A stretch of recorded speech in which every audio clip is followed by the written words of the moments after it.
Okay. And children, we now have another interesting story about the Petoskey stone, which is the native or state stone of Michigan. So this book is The Legend of the Petoskey Stone. Let's see if this will make it any better. I have a feeling that's going to help. We're not going to have so much glare on the pages. So here is a beautiful example of Petoskey stone. I wish I could get a big one like this. I think your mom has a piece of jewelry with a Petoskey stone on it, a pretty necklace. When we go up north someday, maybe we will be able to find a Petoskey stone when we're looking in the water. So this is kind of a long little story. I'll read it to you, okay? Over more than 350 million years ago, the 5 Great Lakes were one warm and shallow sea filled with large colonies of living coral. Over time, the Earth went through many changes.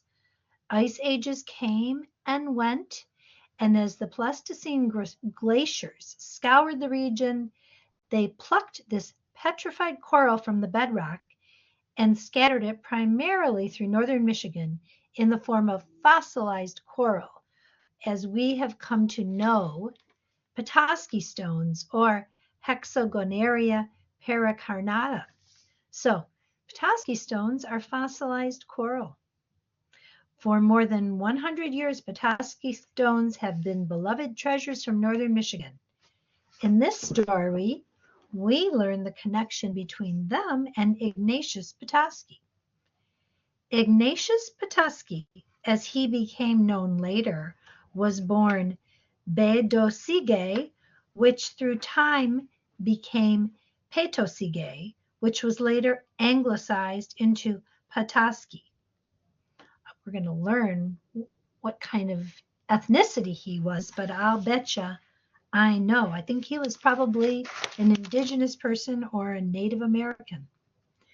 Because he was born in 1787, there was not an abundance of documentation or illustration of his life along the shores of northern Michigan.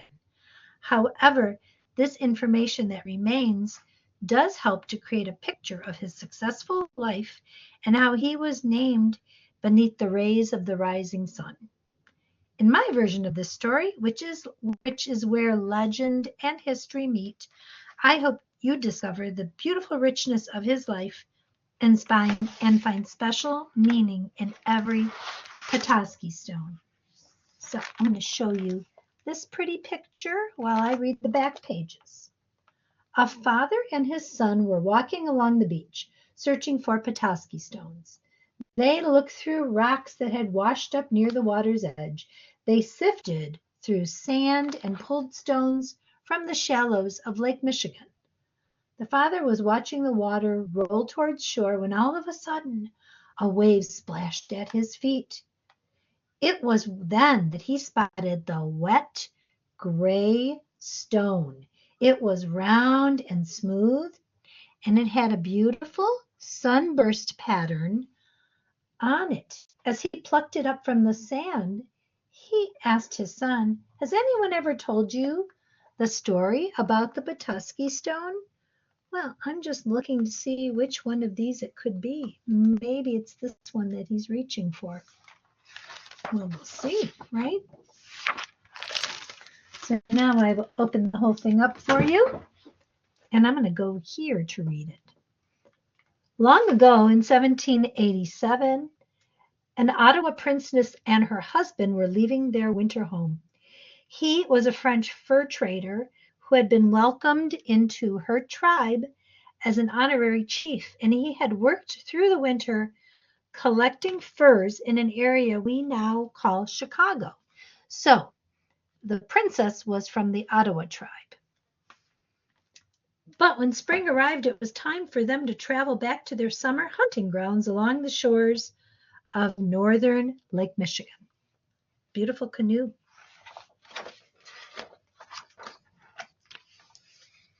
The family traveled day after day, but the journey was slow and hard because the princess was ready to give birth. Sorry about that. There, I think you can see it better. Try not to give it too much glare. One night, as they neared the mouth of the Kalamazoo River, she could not travel any farther. The family made a shelter, and while the princess remained behind the deerskin door of the hut, her husband waited outside, listening to the night sounds and admiring stars in the sky. Wow, that almost sounds like baby Jesus' birth, huh? They were traveling and had to have a makeshift home. The princess began to give birth to the baby as the chief waited outside. Hours passed and the stars dimmed. The moon began to fade and the night animals became quiet.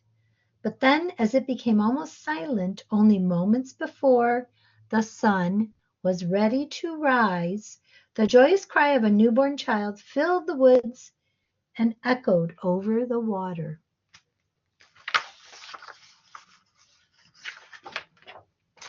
Oh, it looks like baby Walter. So cute, huh? So cute. Here, I'm going to read over from here. The chief held the baby in his hands, feeling deep and instant love. At that moment, the sun rose, casting ribbons of beautiful light through the trees. As sunshine fell slowly upon the baby's face, the father said, "He shall be Petoskey, and he shall be an important man." Here, I'll let you see this a little better this way. He named him Petoskey because the word meant the rays of the rising sun, or sunbeams of promise. He knew this was a good name because it meant that there was always the promise of a new day.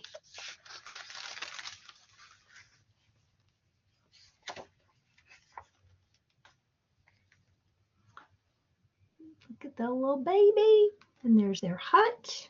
So let's try it this way now. Here we go.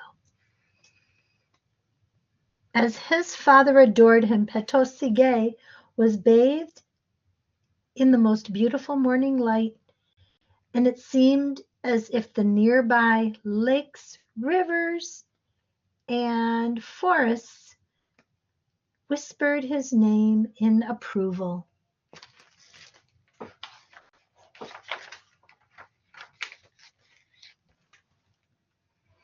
Look at that. Hunting for fish, I believe. Here, let's try not to give you too much glare. Let's try this. Okay, here we go. Not long after, the family reached their village in the North Woods where the baby, known as Petoskey, grew into a young boy.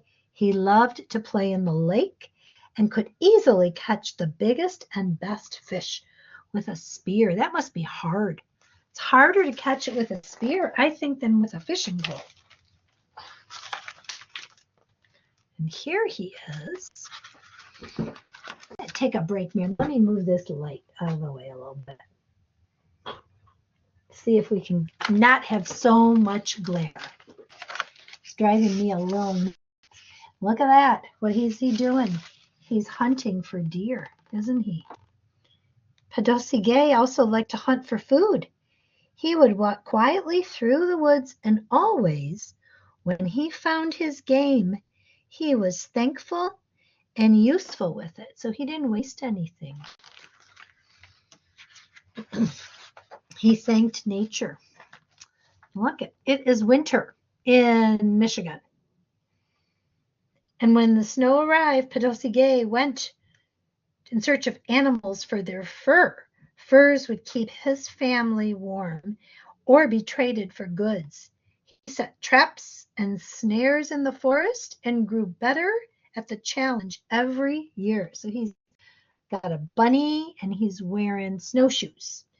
As Petoskey grew to manhood, he became such a skillful hunter that one year he killed 40 bears and sold their hides for a very good price.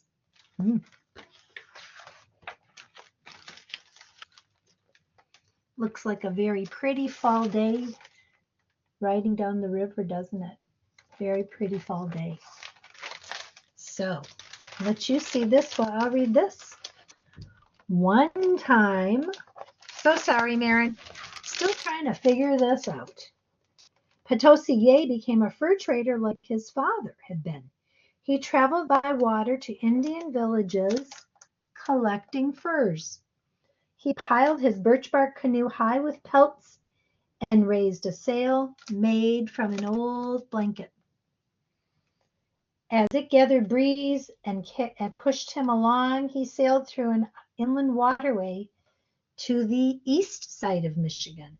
From there, he pushed on to Mackinac Island, where he would trade them for goods. Okay, so Mackinac was where he traded his furs to get other things, maybe food, maybe beans, maybe beads. Look at those pretty birch trees. Right here, the white birch trees are some of our favorites. Petoskey loved his homeland along the waters of northern Michigan. It seemed as if all of nature belonged to him and that he had a special place along the bay. Well, nature belongs to all of us, doesn't it? But it's very special when we can feel connected to it.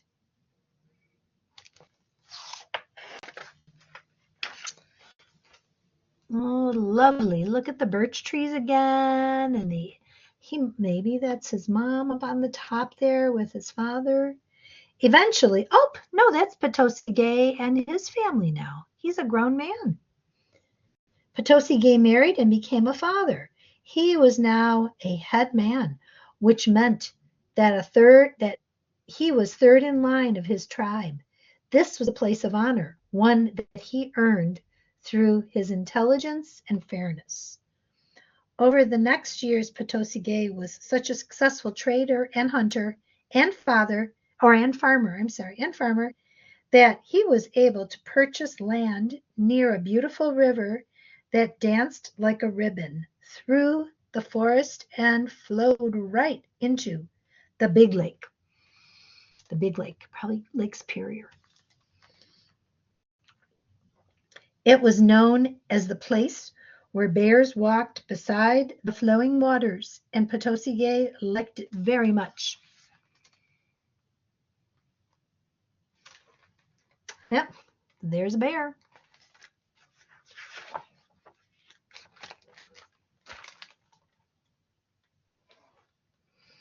So Petoskey built a wooden home there at the edge of the lake, settling on the shore where the sand rippled in waves among small gray stones. Here's his house, here's the sand, there's the stones. But things were beginning to change.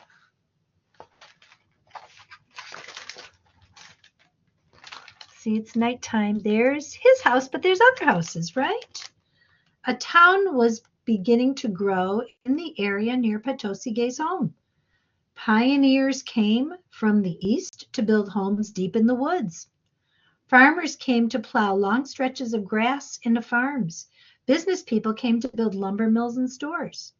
One man, Hiram O. Rose, came to set up a general store and other businesses.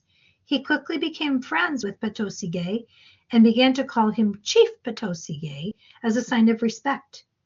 Because most people knew Petoskey and liked him very much, it wasn't long before the whole town began to call him Chief as a sign of admiration.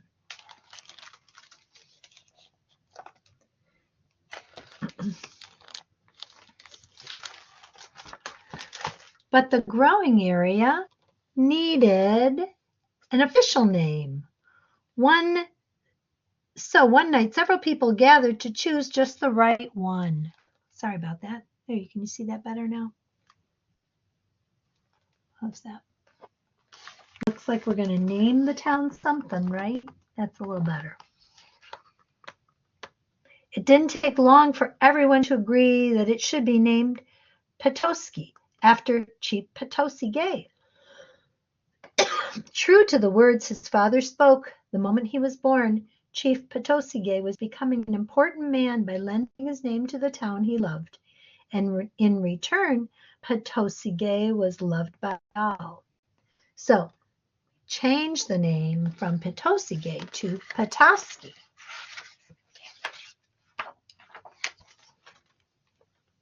So here's some lovely old-fashioned ladies on the beach with the seagulls. Let's see what they were doing. I'm going to flip over to this side, Marin. A little easier for me to see. Okay. It wasn't long before people from other places wanted to visit the town named after Petoskey. Some came by steamship while others came by train. They came to enjoy the beautiful lake and go breathe the fresh air, but they also came to walk along the shore and search for a special stone that appeared to hold the rays of the rising sun inside. Because the stones seemed to be found everywhere near Petoskey, they soon earned the name Petoskey stones.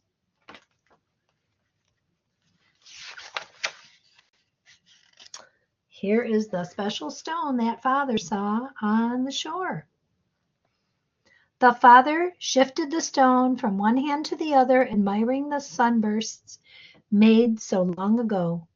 When I find a Petoskey stone, he told his son, I know that I hold the spirit of Petoskey in my hand. I carry the promise of tomorrow, which means I will have one more day in the place I love best, with the person I love most. And here's this little boy with the Petoskey stone in his hands, huh? With that, the father placed the Petoskey stone into his son's hand and whispered, that place is here and that person is you. The little boy held the stone as tight as he could and looked at his father with love. And just then, as sunlight fell upon them, it seemed as if all the nearby lakes, rivers, and forests whispered Petoskey's name once again. Excuse me, Mary. Beautiful sunrise, huh? Today, when people search for Petoskey stones, they hope to find the rays of the rising sun. And when they do, they carry sunbeams of promise, the face of Petoskey, who was showered with the rays of the rising sun from the moment he was born. Each stone is a reminder of the man who gave his name to the land he loved and to the beloved stone that offers the promise of a shining new tomorrow for everyone. And this little part tells us how to polish a Petoskey stone if we find one. I will have to say, I have been a Michigander forever, as you know, and I have yet to find my own Petoskey stone. So anybody who lives in Michigan, when you go by the water and you have some time to look at the beautiful rocks, I was trying to find one, but I haven't been successful. I found some nice ones, but not a Petoskey stone. So hopefully someday when you come to visit and we go by one of the big lakes, you'll be my good luck charm.